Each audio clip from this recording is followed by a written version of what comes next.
Hello, I'm Valerie McLennan. Good evening, good afternoon, good morning, wherever you may be. I hope you're well.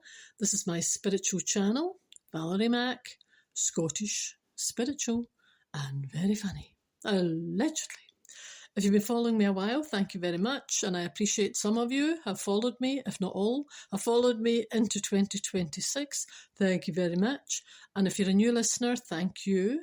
I hope you enjoy, and may I ask you to revert back and listen to my previous podcasts. Hopefully you'll find some wisdom, some wit. I do everything. I try and make you laugh. I sometimes burst into song. What more can I do? Now, I hope you've had a nice day, a nice week, a nice few days. I've not been on since whenever it was, a few days, but I've been busy. I'm a busy woman. Are you busy? Have you had a nice time? Have you? Now, can you believe we're at the middle of February? Heading towards the end of February already. Have you taken action?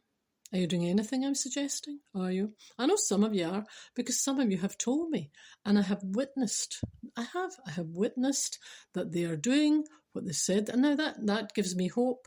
It gives me, it just encourages me on my path. Yes, and I know, and I'm very proud of you all. Now, as you know, I have started telling little jokes and stories. I know, I keep saying it. If you're a new listener, you won't know I've been saying it before, because this is the first time you're listening. The end of last year, someone told me a joke. I just thought I'd share it. And now I feel obligated to either give a joke, a funny story, a life lesson, something along the way. Now, it's a Friday, and I will try my best, my utmost, to keep this to 15 minutes. 15 minutes. I know, I was doing well. I was doing 15 minutes. Then I started telling the jokes, and I appreciate I was now at 20 and 25 minutes. I am again thrilled and delighted that you are listening to the end, which also means that you see how far you've come. Your concentration is now able to go from the 15 minutes to the 20, 25. I think I pushed my luck last week. I think I was 30 minutes. I know. Didn't realise until I was actually uploading in my podcast. Now, I'll try and keep it to 15, 20 minutes. I shall. And I have. They're not jokes. It's just something that I like. It's about life and the silly little things that we do. We're taking ourselves so seriously. We are. Some have an ego the size of whatever. They do. And, it's all about this. Everyone, look at me and look at me again. No, I'm not saying that about me. I'm saying there are people. There's people in life, ego. I am building my part. Now, if you're the type that has a big ego and you want everyone to stare at you, keep in mind those days when an embarrassing situation arrives, all of those people that you wanted to stare at you are still staring at you. Be careful what you ask for. Thank you. My work here is done. It'll make sense in a moment when I start to tell you my funny little stories. I think they're funny, but little, funny little things in life make me laugh.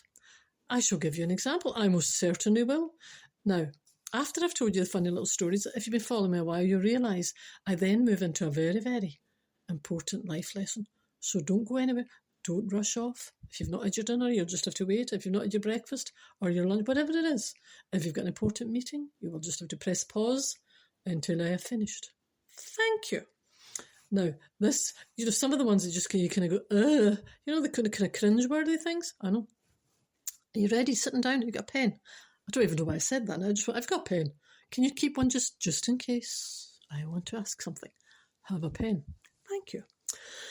Now, there's a woman and she's sitting in the toilet at work. I know, it gets better from here. I know. A woman is sitting in the toilet at her work, and a co-worker knocked on the bathroom door. And instead of saying, "It's occupied," which she was meaning to say, for some unknown reason she panicked and blurted out a little cheery, "Come in," and a little sing-song. She did. Can you imagine? You hear the tap at the door and automatically you're thinking somebody's tapped the door, and instead of saying, "Oh wait, I'm in here, sorry, occupied," you say, can you imagine, and you shout, "Come in, oh no, oh sorry." Anyway, the colleague said, "No thank you." No thank you. Can you imagine? I just imagine that. I go, "Come on in." "Oh, you, what am I saying? Come in for? Sorry, I meant occupy." This is what I mean. Those funny little situations. You can visualise it in your mind. I visualise it in mine. I do. Anyway, did you laugh? Don't know. An employee walked into a room at work and he was thinking it was a meeting, He was due, he had been called to a meeting, so he was marching in to this room that he thought was a meeting room. And then slowly he began to realise that he'd interrupted a very serious private meeting that he shouldn't have been in.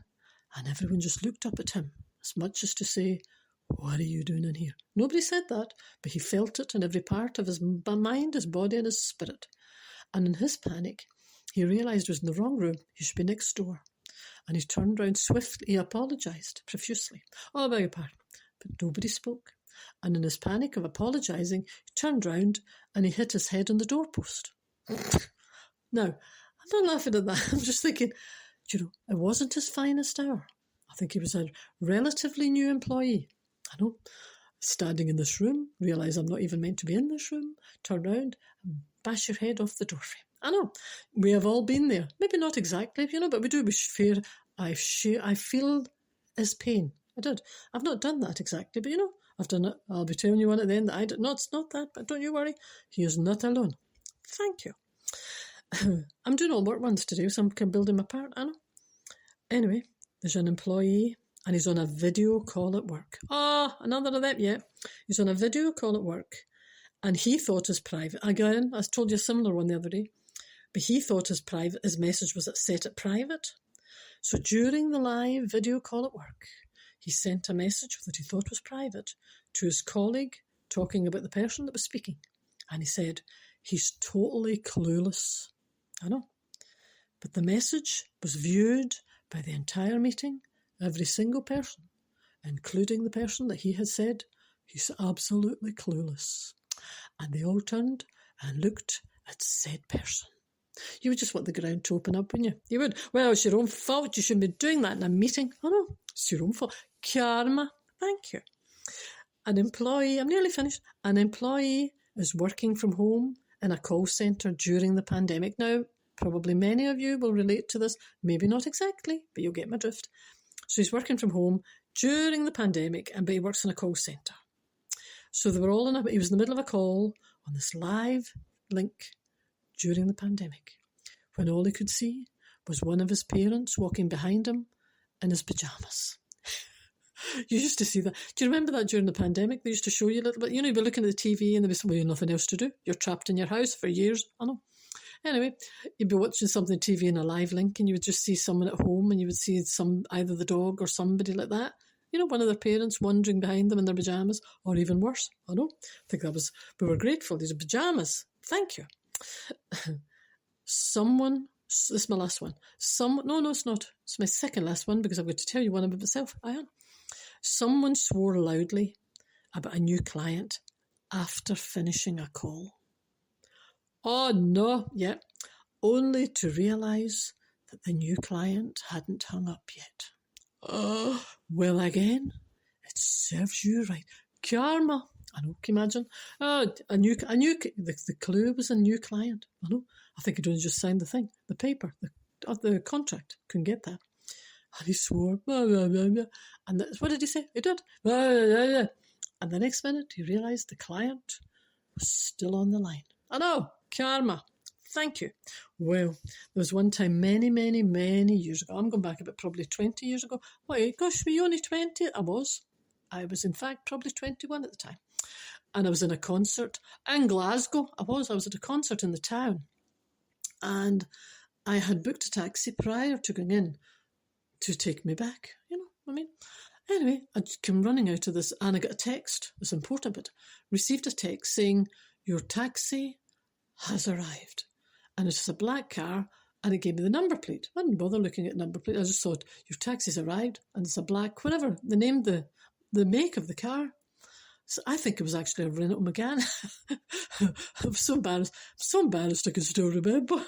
I think it was a Renault Megane, a black Renault Megane. I'm just reliving this right now. It was 20 years ago. And so I came racing out of this concert and right at the door, because where I was, the venue, this is important, the venue I was at, I didn't have to go for miles, so you walk out the venue and it was right there. Do you know where I am? In the centre of town? Yeah, very, you know what I mean. So the taxis pull up directly in front of the door, so I didn't have to exactly walk for miles and get lost. No, this is what makes it worse. So I opened the door of the concert, came out, walked down a few steps. I know where you are, so did I. I walked down the few stairs, black Renault Megane type car sitting there, and I jumped into the back. Not only did I jump into the back, oh, for goodness sake, well, when you get into a taxi, I jumped into the back, I gave the man my name and my address. I thought, why is he not moving? The next minute he turned round and he said he was waiting on his family. I'd got into the wrong car. My taxi was parked in front of him. I nearly fainted. 20-some years, I'm actually still cringing telling this story now, I know. Now, I could have been kidnapped. Anything could have happened to me. I not give him my name, my address. So he looked round and he laughed because he was just waiting on his family coming down the steps. And I bumped into them coming out. And they went, oh, my voice had got really high. So I jumped back out and I started to explain to the family, my taxi's here, for goodness sake. I don't think they cared. Oh, do you know, I still cringe at that. Well, I'm only grateful. Thank goodness. Imagine jumping on the back. I know, just reliving it again. Now, that was very embarrassing for me. I can still feel my face red today. Now, people do that, but I think nowadays you need to be more careful. But they should say, anyway, I know I said after that, I should have looked at the number plate. Who was bothering about number plates? Black Renault Megane. Oh, see, you're over-egging your pudding. I know, I'm just embarrassed me. Anyway, thank you for listening. Did you enjoy those? I know. Do you notice that those kind of embarrassing things? It's kind of nerves, like that woman in the toilet. The nerves when she heard the door, somebody tapping at the door. Come in. Come in. No, I meant get out. Oh, for goodness sake. Anyway, no thank you. I don't want to come in if you're in there. Thank you anyway. Decline. Now, moving on to my life message. My life, that's right, isn't it? My life lesson. Goodness sake. It's a Friday. Give me a break. Anyway, as I said, I'm actually pleased and delighted that many of you are actually listening. I was saying it tongue-in-cheek thinking, I wonder if they bother. But there are, and people have been giving me feedback, and they are actually doing, maybe not everything, but they're doing a high percentage of things that I'm saying. You know, they are. And many, they've noticed a change. As I said to them, you've got to give it, don't expect too much of yourself. And like anything in life, some people, whether it's this, that, or whatever, a lot of people, when you do, or even myself, if you try something new, you can give up. You don't think, you've got to, whatever age you are today, you've taken all of this time to get your mind in the state it's in. If it's good or bad or indifferent, we can all improve. Life on earth is all about progress. We're all about, we're all just kind of doing our best. The key is that you look and you're trying to move on. That's all I would say. That's the key. You shouldn't be just sitting in stalemate. Don't you worry, I know where I'm going now. I knew where I was going a minute ago, but I know where I'm going now. I'm at this age, I'm 40 now, I'm 50 now. I know I keep doing this. This is what I hear all of the time, a lot of the time. And people are actually putting a block on their own path. Well, how do you expect to move on in life or to progress your life or to do anything on an emotional level, spiritual level, whatever it is, if you are consciously aware of your age, the number, whatever part of life you're in, wherever you are, you're automatically putting that there in front of you as a block. So instead of having a free reign, freedom of choice, you, wherever you're going, are putting, imagine like a hurdle. That just came into my mind there. Imagine if you were like an athlete jumping over all the hurdles in life. That's actually like a physical way of what we're doing. We get a challenge. It's the same as an athlete jumping a hurdle, moving on to the next one, jumping the hurdle. We are doing the same in life. Every time you get a challenge, it's moving over that hurdle onto the next. We all know we'll be getting challenges, hurdles as we go ahead. What some people do, I'm generalising from my point of view, people I've spoken to, they've got an emotional block in their mind, whether it is their age or something else that they have in their mind. So that hurdle, if you imagine a physical hurdle, is there in front of them. But instead of them stepping over that and moving on, that's what's stopping them. So if you imagine they're standing, so everything they're going to try in their life, they're not going to move on because they have told themselves A, B, C, D, E. And the hurdle is there like a physical representation in front of them. How could you move on? Is it possible to move on if you are blocking yourself? Imagine the hurdle is there. So instead of stepping over it, moving on with your life, no, you refuse on many levels through whatever it is, your age, hurt, anger, resentment, bitterness, the hurdle is right there in front of you. No matter what you're doing in life, no matter who you meet in life, you won't move on because the hurdle's there. And in life, on this path, any path, whatever title you want to give, we will all face challenges. And I keep repeating this, each and every one of us, I'm not on the moon. We're here is stepping over them and moving on. Otherwise, the challenge is bad enough. Now, you imagine if you're facing the challenge and imagine in your last gasp where she goes, I know, on earth, if you look and get a clear picture. Because sometimes as you're going through life, if you're not thinking clearly, you're telling yourself all these stories and you're believing every single one of them. You've convinced yourself, you're seeing. So this is what I mean. You're not actually seeing life clearly. You're seeing life in the way that you're telling yourself it is. If you're hung up in bitterness, anxiety, all of that stuff that everybody's had the potential of doing, if that's all taking up all of the space in your mind, how could you see clearly? You won't see clearly. You will see life from that perspective. If people are there, if people are hurt, if you don't move on, you're expecting it from everyone, consciously or unconsciously. You keep attracting the same situations into your life. Picture the hurdle I just told you there. You're not moving on that hurdle and you're allowing that hurdle to be right there in front of you and you're not getting past. So every situation that you have in life is now, that's adding to the situation. You can't get past that hurdle, and now where you should have moved on, you're going to have to move on practically carrying that hurdle with you. See what I mean? We're supposed to face each challenge, and if you step over the hurdle once the lesson has been learned and just think, well, that wasn't nice, that wasn't pleasant, that was a bit horrific, but the key is move on emotionally, move on. If you don't, what happens there, in my opinion, is when the next challenge comes along, that you're not going to stop the next challenge coming along because you're keeping that mindset there, negative, behind that hurdle. So what will happen then is when the next challenge comes along, as I said, you're facing the second challenge, but you're also dragging that hurdle and all of the anxiety, all of the stuff you're storing in your mind, you're dragging it with that hurdle to the next hurdle. And if you do the same thing again, many people have done this for many, many, many. You can imagine how many hurdles they're carrying. Can you imagine? And then they'll say, I feel awful way down my life. Well, no wonder. It's not just you. You're carrying about 500 hurdles along with you. And I know that sounds funny, but that's the way it is. If you don't let it go, if you don't let each lesson, learn from it and move on, you're physically carrying an emotional hurdle on your back. So the next lesson you'll get, the next challenge will come along, as I said, and instead of facing it as yourself, feeling strong inwardly, you're now facing it, as I said, with the hurdle on your back. The next one, the other hurdle. So by the time you get through, depending on what age you are now, can you imagine the state you'll be in emotionally? Every time the challenge comes, you'll be getting weaker and weaker and weaker because you're emotionally holding for grim life onto your anger and your bitterness. No, your resentment. No, and I've told you before, I know people sadly in this situation who will be taking it to the grave. And I know people who have. Actually, I used to think that was just a saying. How foolish was that? I used to think that was just a saying, people taking it to the grave. I know people, unfortunately, who have actually taken it to the grave, and their anger, their resentment and their bitterness, and that person, the other person, is gone, has moved on, and they are walking about still holding, people used to think that was the worst state. People, when they were speaking, used to think that was the worst scenario in life, that you would actually carry something to the grave.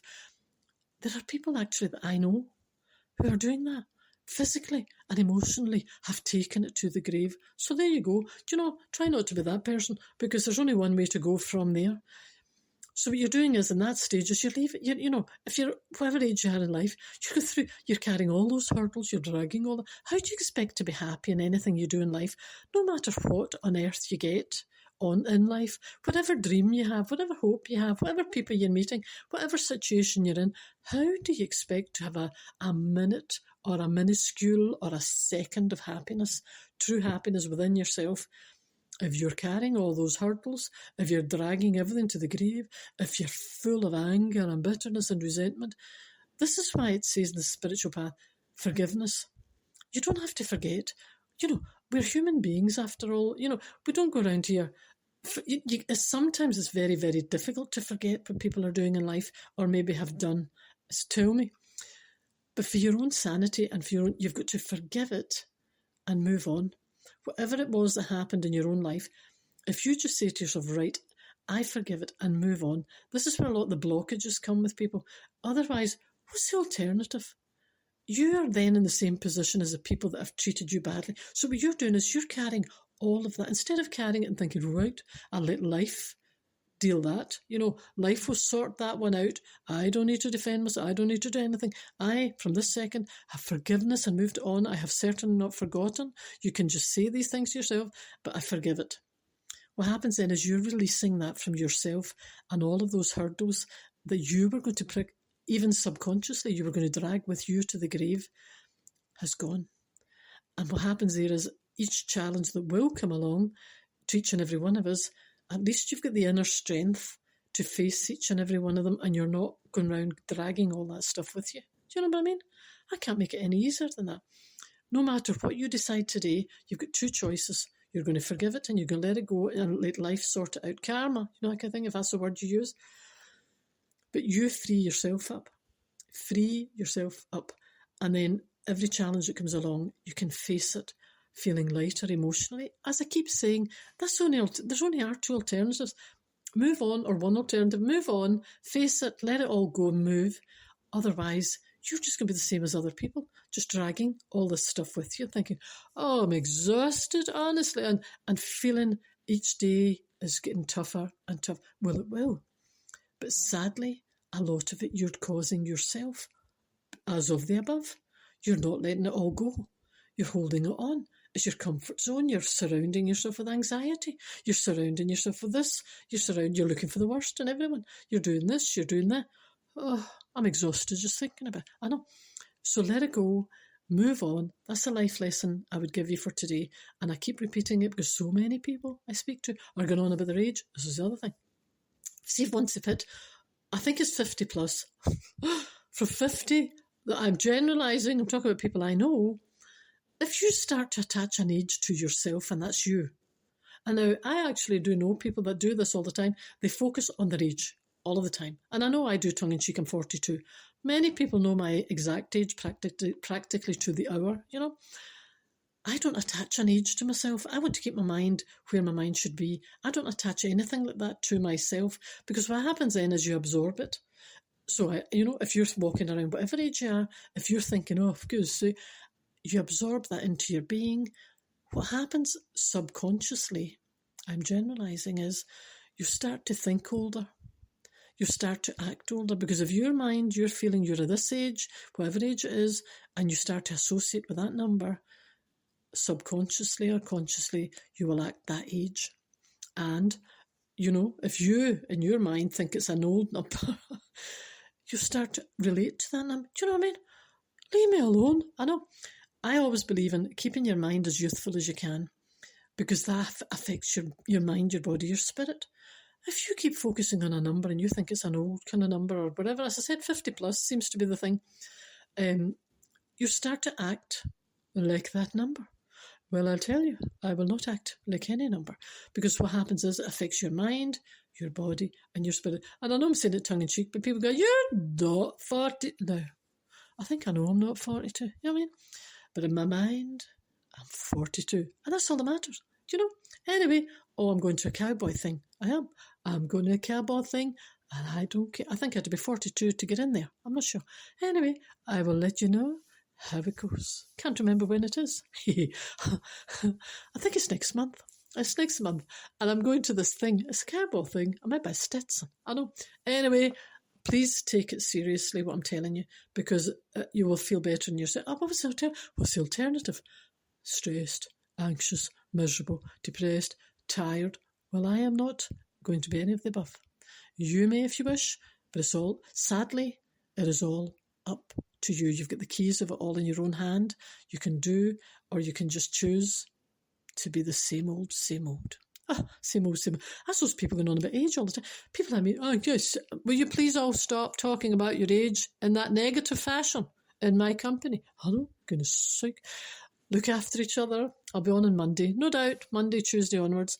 Have a nice weekend. Take care of each other. Bye for now.